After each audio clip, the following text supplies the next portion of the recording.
All right. Hello, humans. Hello. So, yes, we are starting late. We're still going to finish on time. At least that's my goal, because, like, after 8 o'clock, it's very momish around here. That's fair. How was your Easter? I was here, being here, Yeah, so that's how it was.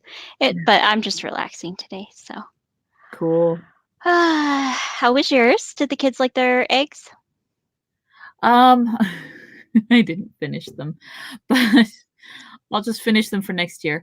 What I did end up doing was I found little round boxes and I covered them with dragon tears Mm-hmm. and put those in the baskets as well as butterfly shaped eye pillows like what mom used to make for Lavender Cottage. Oh yeah. Yeah, made one of those for each of them. Oh, and I had a big basket of fake flowers, so I made flower crowns for each of them. So so it was fairly successful. I went through my jewelry hoard and gave them each a piece of jewelry that they seemed to like. So it's good to hoard things sometimes when you're in this situation. Indeed. Your screen cannot decide what your light level is. I know. I was just about to ask if it was doing that to you too. I'm like, can you see that? Is it just my screen? Um, Yeah. it's just the world's most boring, crappy disco in here. No content counts for something. You're a rock and disco. Aw, thank you. It honestly, like, if I turn this way, it goes dark, and if I turn this way, it brightens up. Ooh. So keep your head still if you want I continuity. was! Yeah, straight ahead isn't working for you. It's gonna decide every time you do one of these. I'm not moving! Well, you could pick the light direction and just use the light direction. Oh, Okay, which one was that? Was it this one? Or this one? it's not doing it. I guess it listened. That! Oh, yes, it I did. don't know! Okay, we're gonna just put it on my hands, and then hopefully it will not freak out as much if it's on my hands when I'm, sewing. There we go. That's a good idea. It won't be as alarming either way, because when someone's face blanches, there's an instinctive reaction that you don't get when yarn does the same thing. Yes, although I will be sewing, not knitting, but same. Right. No, so Abaddon, I have a long history um, of making whooping up Easter and making like treasure maps or puzzles that the pieces are all hidden in the eggs, and once they find the eggs, they have to put the puzzle together. And so this is a thing. I'm an idiot to set this precedent, because yesterday Abby was like, "What are we doing for Easter?" And I was like, "Well, we'll do the baskets and we'll do the egg hunt." And he's like, "Yeah, but what else?" I was like, "Baskets and egg hunt." And he was like, "Something exciting, right?" And I was like, Not this year, honey. I grabbed 4 different colors of yarn and tied one end of each to each of their chairs while they were sleeping, and made a massive 3D spider web of the living room. The other end of each piece of yarn was a hidden Easter basket. That is what I did. That was my okay, kid wants some kind of treasure hunt, we shall do this. Congratulations. That was very creative of you. It was the cat went nuts. It was 2 in the morning and I'm stringing yarn around and he's like,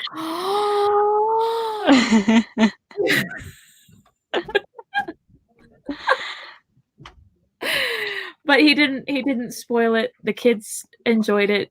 I think they let me sleep through the part where they did it, so I kind of needed that. I was up stringing yarn all over the living room at 2 in the morning. Indeed. Yeah.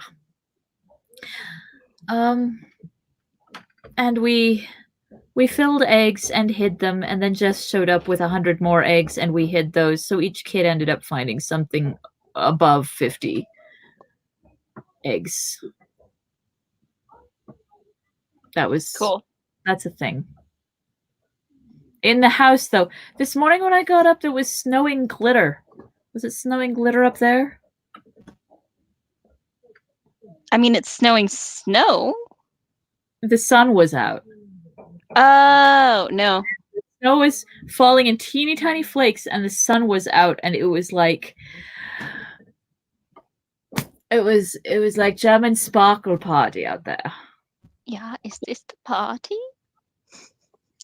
I showed that to my coworkers, and one of them got kind of obsessed with it, and then I realized it was not work appropriate. And I had to be like, okay, guys, we got to stop talking about German sparkle party. Yeah. Yeah. Yep. So we were in the house of Tom Bombadil, I believe. We were. Oh, conspiracy, old forest, house. All right, and now hopefully when I put this on my hands, it's not going to freak out. I've made some progress with this QR code. Woohoo! Gonna make more. Awesome. Yeah, I think we're stuck with the masks for a good long while, despite the hopes of people who want this to end right away. I mean, we want it to end safely. That's where we're at. Yes, that is the thing. Like, it doesn't do any good to have isolated for a little bit and then come out of isolation and then immediately have to go back into isolation, but more people are dead. Like, that's not a good plan. No, it's really not. So I don't like isolation any more than anyone else, but we do what we have to do.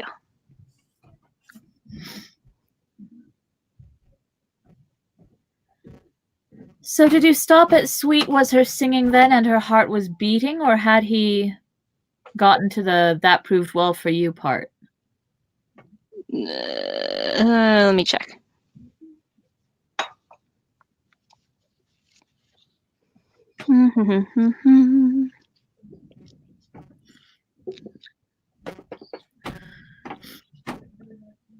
I rearranged all this stuff on the wall behind me because that's the kind of thing you do when you have a massive time crunch. Sure. Yeah, it's the center now is my Therian shrine, and over that way I have the dolls I made and that collage, and then in the center is the collage we're working on and my miniature collection and more collages. Oh, and I put my Tolkien's up there. That's super cool. I think the viewers will probably appreciate that. I did not see it because I was looking at the book, but fair enough. You can watch it later. It's fine. Or come over when quarantine's lifted. So what was it? I actually stopped at There They Open First in Spring and There They Linger Latest. Because that's when the howling started. Which is a thing that we say in 2020. It's 8 o'clock. Must be the howling. Yeah, I've done it once so far. The little kids loved it. The older kids looked at me like I was nuts, which is hilarious because were I 17, I'd be all about that. Oh, definitely. I have not done it because Felix goes to bed at 7:30 and he sleeps in the room next to me. Check. By that pool long ago I found the river daughter, fair young Goldberry sitting in the rushes. Sweet was her singing then, and her heart was beating. Is it weird that he says that in the past tense, or is it just me? Goldberry's a zombie. Or a vampire. Goldberry's the basis for Santa Clarita Diet. I don't know that I would cast Drew Barrymore as Goldberry, though. I might have in the 90s. She had the Well, sweetest in the voice. 90s, yeah, maybe actually. And she could do that sort of dancing around a table thing. Anyway, big old girl crush there on my part. He opened his eyes and looked at them with a sudden glint of blue. And that proved well for you, for now I shall no longer go down deep again along the forest water, not while the year is old, nor shall I be passing Old Man Willow's house this side of springtime, not till the merry spring, when the river daughter dances down the withy path to bathe in the water. He fell silent again. But Frodo could not help asking one more question, the one he most desired to have answered. "Tell us, master," he said, "about the Willow Man. What is he? I have never heard of him before." "No, don't," said Merry and Pippin together, sitting suddenly upright. "Not now, not until the morning." "That is right," said the old man. "Now is the time for resting. Some things are ill to hear when the world's in shadow. Sleep till the morning light. Rest on the pillow. Heed no nightly noise. Fear no grey willow." And with that he took down the lamp and blew it out, and grasping a candle in either hand, he led them out of the room. Their mattresses and pillows were soft as down, and the blankets were of white wool. They had hardly laid themselves on the deep beds and drawn the light covers over them before they were asleep. In the dead night, Frodo lay in a dream without light. There he saw the young moon rising. Under its thin light there loomed before him a black wall of rock pierced by a dark arch like a great gate. It seemed to Frodo that he was lifted up, and passing over he saw that the rock wall was a circle of hills, and that within it was a plain, and in the midst of the plain stood a pinnacle of stone, like a vast tower, but not made by hands. On its top stood the figure of a man.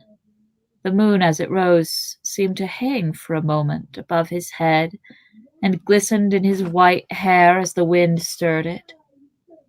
Up from the dark plain below came the crying of fell voices and the howling of many wolves, the bad kind of wolves, not the 8 o'clock kind of wolves. Suddenly a shadow like the shape of great wings passed across the moon. The figure lifted his arms and a light flashed from the staff that he wielded. A mighty eagle swept down and bore him away. I'm sorry. In this house, you can't say the word eagle without somebody going, "Eagle!" What? So it echoes in my head that way. It's like Tom Anderson. Ah! In this house, you can't say "to be fair" without everyone else in the house going, "to be fair." and I think I'm the biggest culprit of this, but if anyone says you're welcome, I echo them with, "You're welcome." Well, I mean, yeah, of course. A mighty eagle swept down and bore him away. The voices wailed and the wolves yammered. There was a noise like a strong wind blowing, and on it was borne the sound of hoofs galloping, galloping, galloping from the east. Black riders, thought Frodo as he wakened, with the sound of the hoofs still echoing in his mind. He wondered if he would ever again have the courage to leave the safety of these stone walls. For some reason, my brain was like, he wondered if he would ever again have the courage to ride a horse. And then I was like, first of all, he doesn't ride a horse. He's a hobbit. Yeah, they don't do that. But also, no, that's not what he was saying. That's not even close. He lay motionless, still listening, but all was now silent, and at last he turned and fell asleep again, or wandered into some other unremembered dream. At his side Pippin lay, dreaming pleasantly, but a change came over his dreams, and he turned and groaned. Suddenly he woke, or thought he had waked, and yet still excuse me, and yet still heard in the darkness the sound that had disturbed his dream. Tip-tap, squeak. The noise was like branches fretting in the wind, twig fingers scraping wall and window. Creak, creak, creak. He wondered if there were willow trees close to the house, and then suddenly he had a dreadful feeling that he was not in an ordinary house at all, but inside the willow and listening to that horrible, dry, creaking voice, laughing at him again. He sat up and felt the soft pillows yield to his hands, and he lay down again, relieved. He seemed to hear the echo of words in his ears. Fear nothing. Have peace until the morning. Heed no nightly noises. I can't remember who said that. Tom Bombadil did. Unless Goldberry did. I think they both did. There you go. Then he went to sleep again. It was the sound of water that Mary heard falling into his quiet sleep. Water streaming down gently and then spreading irresistibly all round the house into a dark, shoreless pool. It gurgled under the walls and was rising, slowly but surely. I shall be drowned, he thought. It will find its way in, and then I shall drown. He felt that he was lying in a soft, slimy bog, and springing up, he set his foot on the corner of a cold, hard flagstone. Then he remembered where he was, and lay down again. He seemed to hear, or remember hearing, nothing passes doors or windows, save moonlight and starlight and the wind off the hilltop. A little breath of sweet air moved the curtain. He breathed deep and fell asleep again. As far as he could remember, Sam slept through the night in deep content, if logs are contented. So much shade. Yeah, you can picture the Hobbit writing these chronicles like, all right, we've got everybody's dreams. Sam, what were you dreaming? And he's like, yeah. I also think that dissertation I read on why Tom Bombadil is secretly evil talked about the fact that everyone had nightmares except Sam when they were at his house. But why not Sam? I don't know, because he's a log? The others are a lot more traumatized than he is so far. Actually, he stays pretty much untraumatized. I really like Sam. Sam is one of only 2 pure and unproblematic characters. Who's the other one? Who do you think it is? It's Faramir. Oh, you mean perfect. There's an interesting... There's Glorfindel, and there's... Yeah, I was thinking of the entire cast. I mean, there's an interesting discussion to be had about the difference between perfect and unproblematic. But we can have that another time. And I've always, or at least since I thought about it, I don't... And we've discussed this before, but I think he's pure neutral and not evil, and part of my reasoning for that is that his little rhyme about, oh, it's a good thing I found you. I knew you were coming. I made beds for you, but I sure as shit wouldn't have looked for you anymore after this. Like, I got my lily pads and that was it. I wasn't going to go out on a hunt for you or anything. You are not a high priority for me. I mean, I could see that he's just like true neutral. Yeah. Just like, I don't care about anything except my wife and my house. Yeah, I'm chaotic in that I am absolutely not controlled by anyone else, but I'm lawful in that I obey my own rules to the T, and I'm good enough to help you out, but I'm bad enough to let the Willow Man and the Barrow Wights continue existing, because anyone who had any heroic impulses would have done something about those, and he has the power And he just doesn't care. Yeah, pretty much. Yeah. Anyway. They woke up all four at once in the morning light. Tom was moving about the room, whistling like a starling. When he heard them stir, he clapped his hands and cried, "Hey, come, merry doll, dairy doll, my hearties." He drew back the yellow curtains, and the hobbits saw that these had covered the windows at either end of the room, one looking east and the other looking west.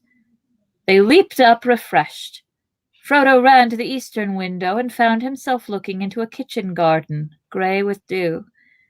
He had half expected to see turf right up to the walls, turf all pocked with hoof prints.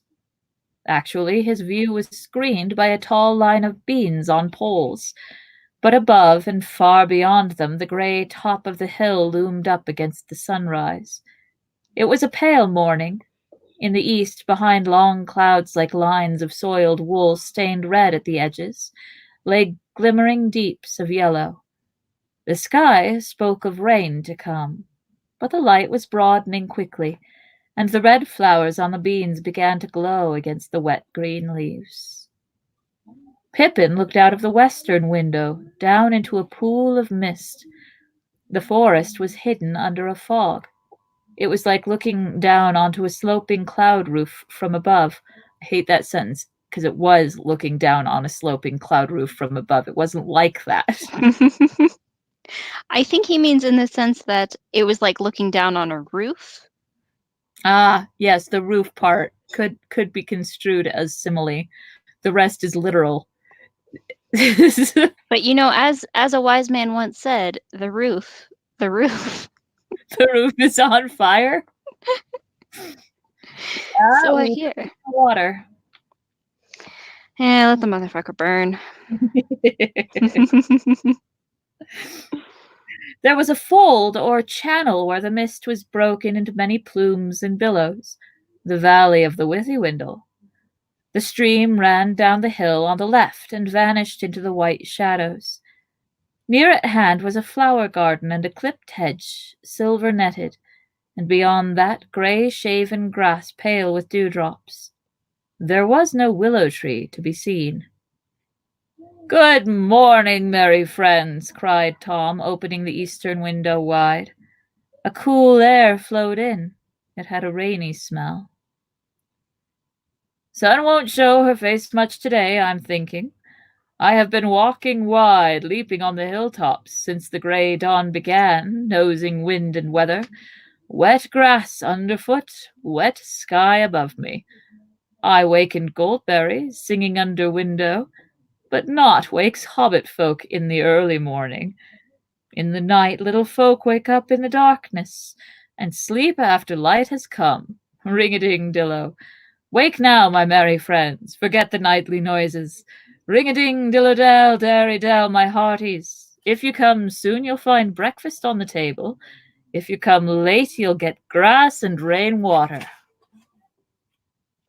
Needless to say, not that Tom's threat sounded very serious, the hobbits came soon and left the table late and only when it was beginning to look rather empty. Neither Tom nor Goldberry were there. Tom could be heard about the house, clattering in the kitchen, and up and down the stairs, and singing here and there outside. The room looked westward over the mist-clouded valley, and the window was open. Water dripped down from the thatched eaves above. Before they had finished breakfast, the clouds had joined into an unbroken roof, and a straight grey rain came softly and steadily down. Behind its deep curtain, the forest was completely veiled.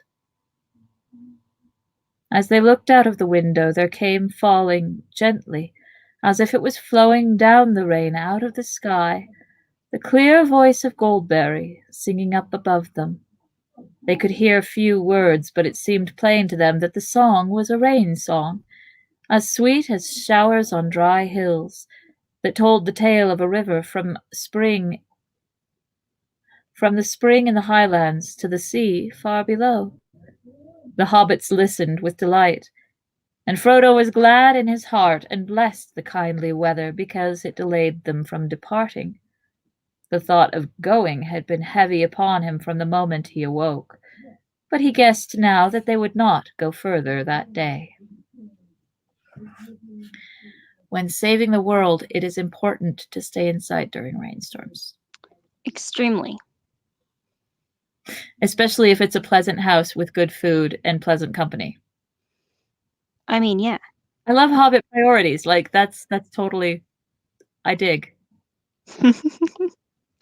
I feel like towards the end of the journey, they're more likely to just be like, well, guess it's raining now. Exactly. Like, all right, on we go. But then again, they might be even more likely to be like, this is a pleasant place and we refuse to take it for granted or push it aside. Like, there's always time for one more day of pleasant company and good food. Possibly. Or they might just be like, hey, well, at least the orcs don't come out in the rain. Right? Orcs hate rain. Oof. It is known. That's true, but I'd like it to be. Of course they hate rain. It washes off the stink. Oh, and the stink is so important. It's how they can tell their rank. That's where the word rank came from.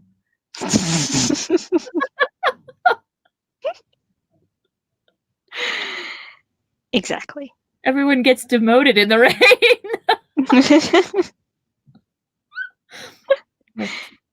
Think you're a general, walk out in one rainstorm, all of a sudden you're a private again.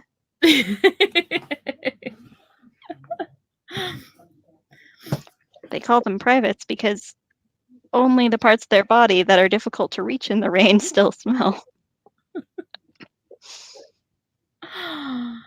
And captains have a cap that they wear to keep the rain off their filthy heads.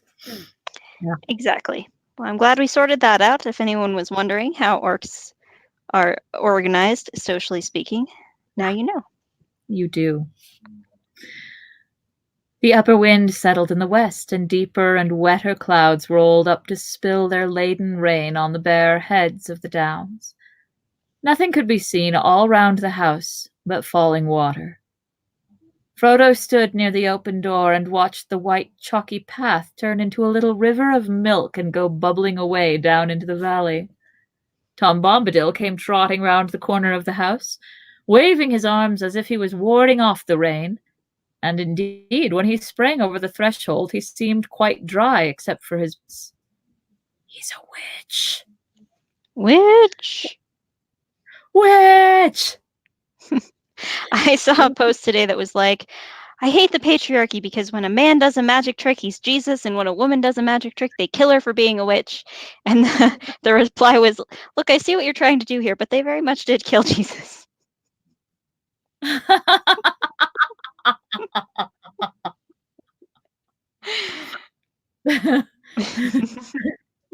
Because he was a witch. Yeah. And then it was tagged, happy they very much did kill Jesus Day. Yeah. I told a clerk at the grocery store that we celebrate Easter on the day that people recognize as Easter, but we celebrate it in a pagan fashion. And she was like, excuse me, but what does that even mean? I was like, with chocolate and bunnies and eggs and all the other trappings of ancient Ostara that got stolen for this holiday for reasons. But look, Robin, the color of the chocolate and the color of the wood on the cross. Yeah. And there were bunnies on the hill going, do you mind?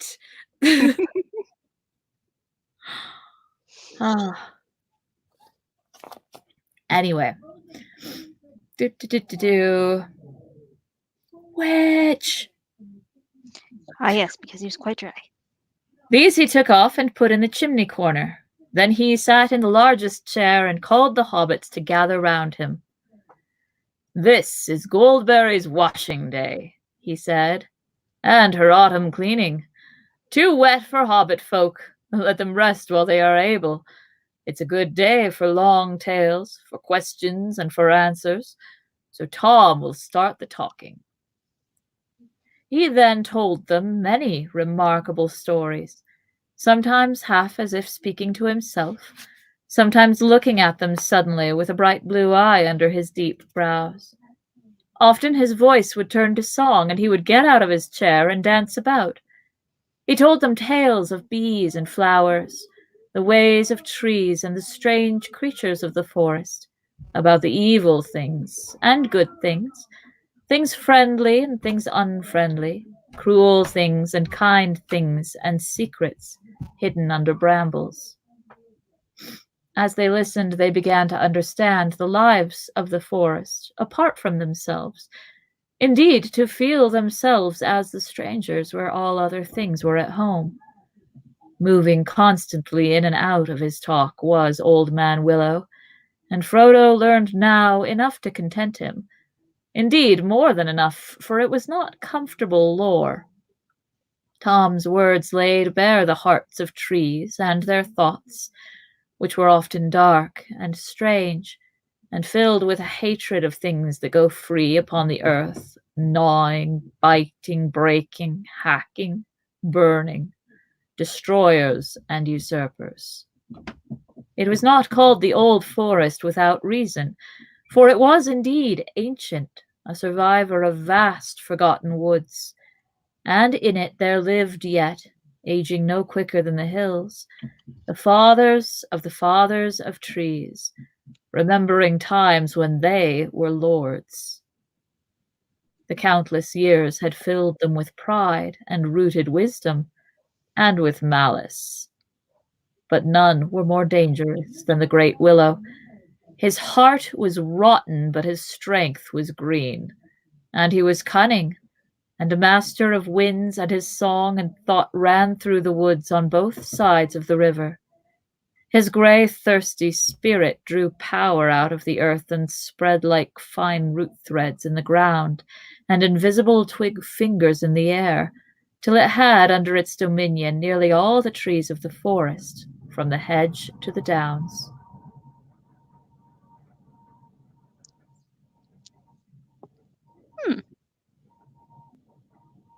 What am I hearing? I don't know, but it's on your side. Oh, okay, yeah. The heater's on, that's all. There's a vent that runs through here. That'll be it then. That'll be it then. Suddenly Tom's talk left the woods and went leaping up the young stream, over bubbling waterfalls, over pebbles and worn rocks, and among small flowers in close grass and wet crannies, wandering at last up on to the downs. They heard of the great barrows, and the green mounds, and the stone rings upon the hills and in the hollows among the hills. Sheep were bleating in flocks. Green walls and white walls rose. There were fortresses on the heights. Kings of little kingdoms fought together, and the young sun shone like fire on the red metal of their new and greedy swords. There was victory and defeat, and towers fell, fortresses were burned, and flames went up into the sky. Gold was piled on the biers of dead kings and queens, and mounds covered them. The stone doors were shut. The grass grew over all. Sheep walked for a while, biting the grass, but soon the hills were empty again.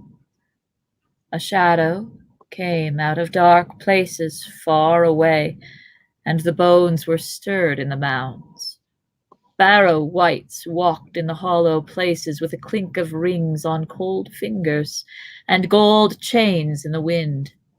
Stone rings grinned out of the ground like broken teeth in the moonlight. The hobbits shuddered. Even in the Shire, the rumor of the Barrow wights of the Barrow Downs beyond the forest had been heard. But it was not a tale that any hobbit liked to listen to, even by a comfortable fireside far away. They're not into horror. Don't blame them. Neither am I. Me neither.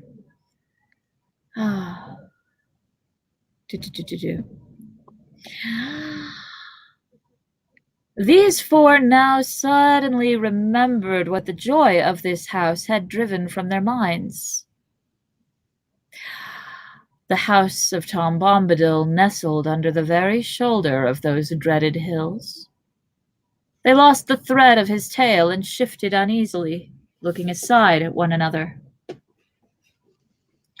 When they caught his words again, they found that he had now wandered into strange regions beyond their memory and beyond their waking thought, into times when the world was wider and the seas flowed straight to the western shore. Still on and back Tom went singing out into ancient starlight when only the elf sires were awake. Then suddenly he stopped. They saw that he nodded as if he were falling asleep. The hobbit sat still before him and chanted, and it seemed as if, under the spell of his words, the wind had gone. The clouds had dried up, and the day had been withdrawn, and darkness had come from east and west, and all the sky was filled with the light of white stars. Whether the morning and evening of one day or of many days had passed, Frodo could not tell. He did not feel either hungry or tired, only filled with wonder. The stars shone through the window, and the silence of the heavens seemed to be round him.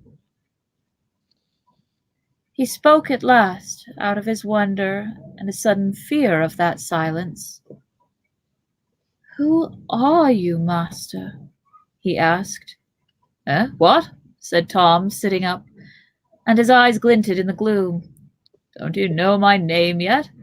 That's the only answer. Tell me, who are you, alone, yourself and nameless?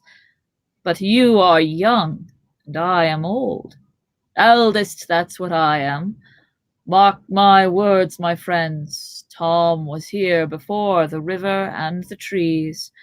Tom remembers the first raindrop and the first acorn. He made paths before the big people and saw the little people arriving. He was here before the kings and the Graves and the Barrow-wights.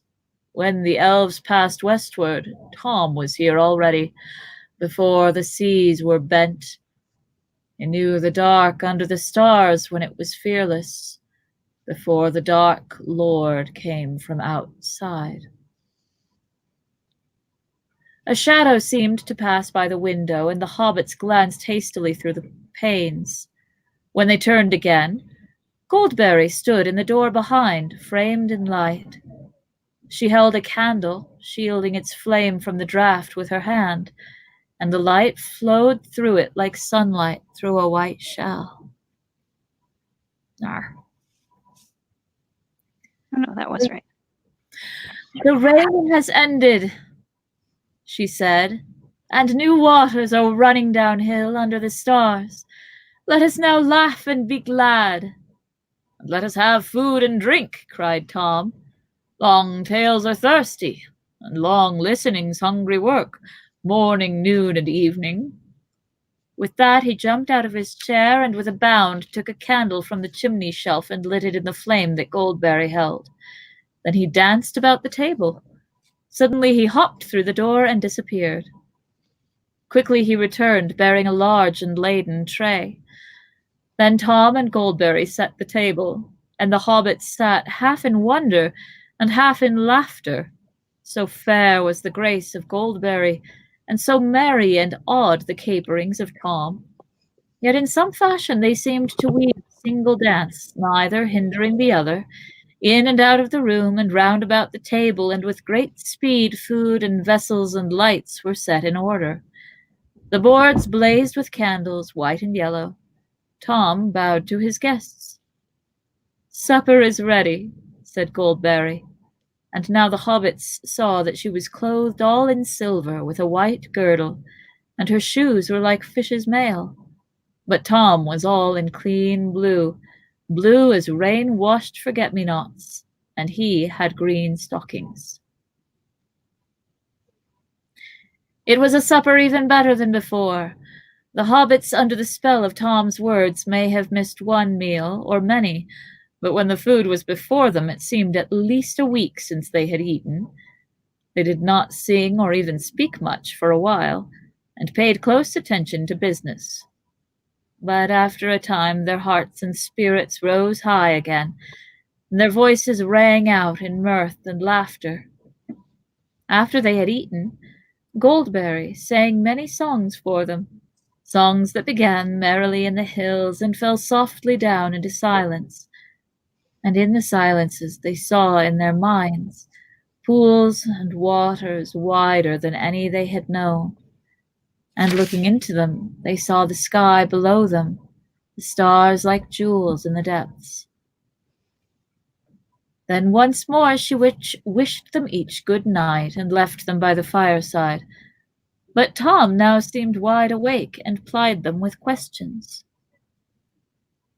He appeared already to know much about them and all their families, and indeed to know much of all the history and doings of the Shire, down from days hardly remembered among the hobbits themselves.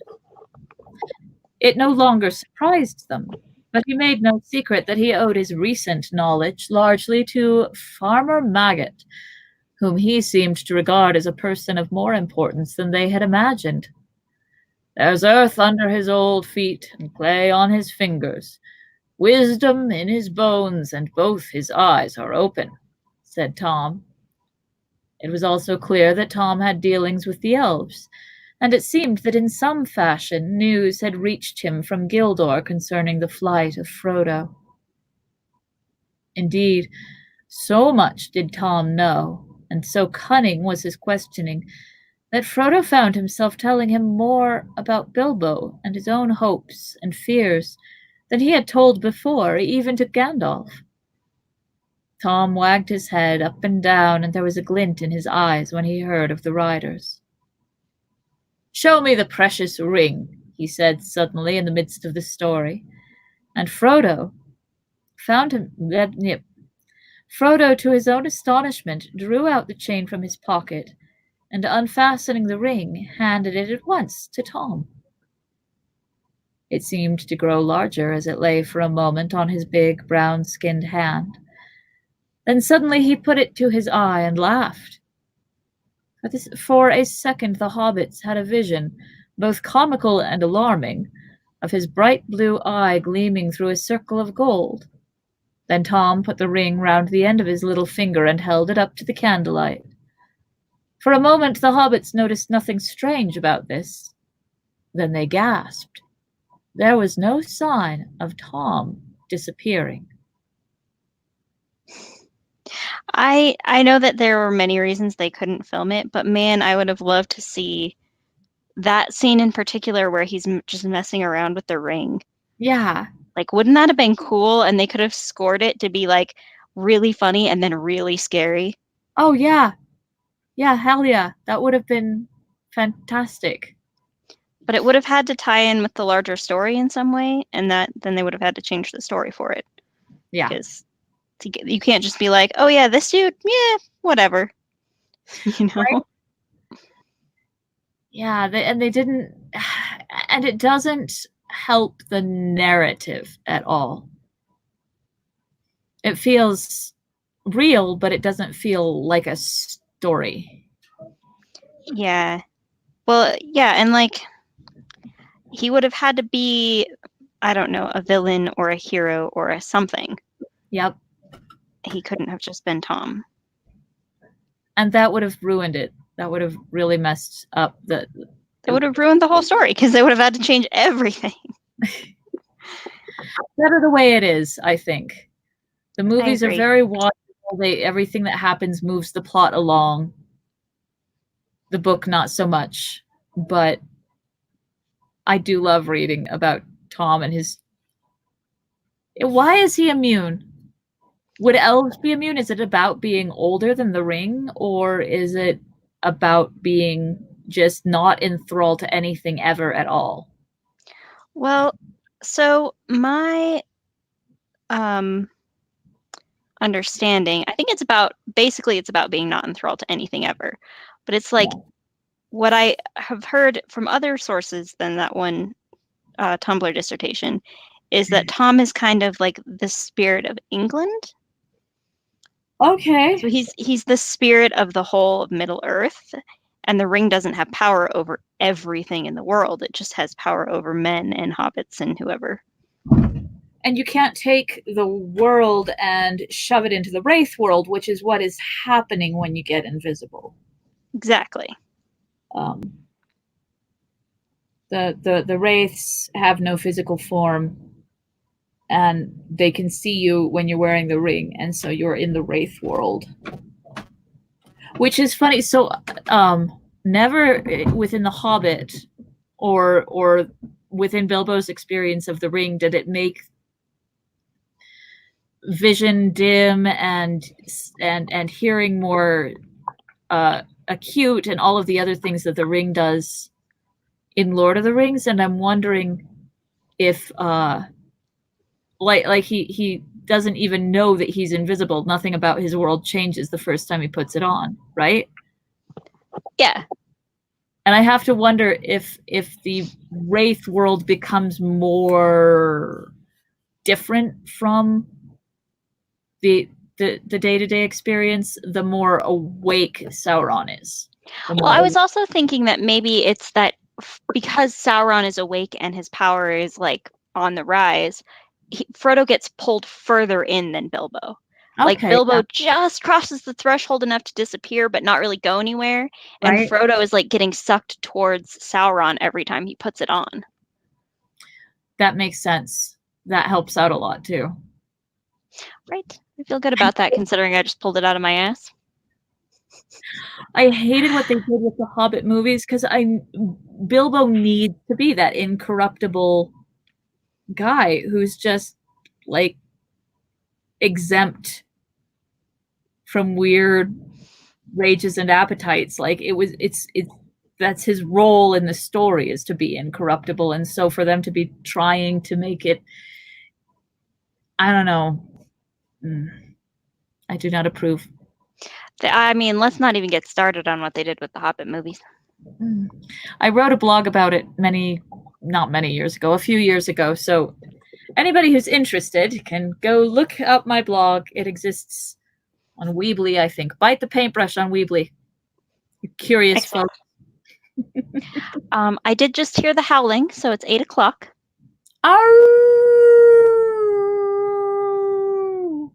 I can't get outside within the next 30 seconds, so.